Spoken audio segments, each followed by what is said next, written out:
एक छोटे से गांव भंवरपुर में एक लड़का रहता था, रवि। रवि बाकी बच्चों से थोड़ा अलग था। उसे हमेशा अजीब अजीब चीजें दिखती थीं। गांव के बाहर एक पुराना टूटा फूटा स्कूल था। लोग कहते थे वहां कोई नहीं जाता, वो स्कूल जादुई है। लेकिन रवि को ये सब कहानियां झूठ लगती थी। एक रात जब रवि खेतों से घर लौट रहा था, उसे उस पुराने स्कूल से रोशनी आती दिखी। ये कैसे हो सकता है, वहां तो कोई नहीं जाता। रवि डरते डरते अंदर चला गया। जैसे ही उसने दरवाजा खोला, अंदर सब कुछ नया था। क्लासरूम, ब्लैकबोर्ड, बच्चे, सब कुछ। और सबसे अजीब बात, वहां के बच्चे इंसान नहीं थे। किसी के हाथ लंबे थे, किसी की आंखें लाल थी और कोई हवा में तैर रहा था। तभी एक आवाज आई, स्वागत है नए छात्र। रवि ने पीछे देखा, एक बूढ़ा आदमी खड़ा था जिसकी आंखें चमक रही थी। मैं इस स्कूल का प्रधानाचार्य हूँ और यह है जादुई स्कूल।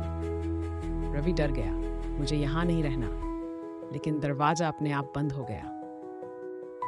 अगले दिन रवि को क्लास में बैठाया गया। यहाँ पढ़ाई भी अलग थी। कोई जादू से किताब पढ़ता था, कोई हवा में लिखता था और एक बच्चा तो बिना बोले सब समझ जाता था। शिक्षक बोले, यहाँ हम असली ताकत सिखाते हैं जो दुनिया से छुपी हुई है। रवि को धीरे धीरे पता चला कि ये स्कूल उन बच्चों के लिए है जो अलग है और ये दुनिया से छुपा हुआ। लेकिन एक और बड़ा सच था। रवि ने देखा कि हर रात कुछ बच्चे गायब हो जाते थे। एक रात रवि ने चुपके से पीछा किया। वो बच्चों को एक गुप्त कमरे में ले गए जहां एक बड़ा सा दर्पण था। प्रधानाचार्य बोला, जो इस स्कूल से बाहर जाना चाहता है उसे अपनी सबसे कीमती चीज छोड़नी होगी। और जैसे ही एक बच्चा दर्पण के पास गया, वो अचानक गायब हो गया। रवि समझ गया ये स्कूल बच्चों को फंसाता है। रवि ने भागने की योजना बनाई। उसने अपने नए दोस्त आरव से कहा, हमें यहाँ से निकलना होगा। लेकिन आरव बोला, कोई यहाँ से नहीं निकल सकता। फिर भी दोनों ने कोशिश की। रात के समय जब सब सो रहे थे, रवि और आरव दरवाजे की ओर भागे। लेकिन अचानक पूरा स्कूल हिलने लगा, दीवारें बदलने लगीं, रास्ता गायब हो गया। प्रधानाचार्य सामने आ गया। भागना मना है। रवि को याद आया सबसे कीमती चीज।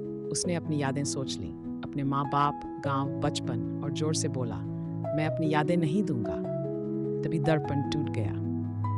अगली सुबह रवि अपने गांव के बाहर जागा। सब कुछ सामान्य था। लेकिन जब उसने अपनी जेब देखी, उसमें स्कूल का एक छोटा सा बैज था और उस पर लिखा था, तुम फिर आओगे।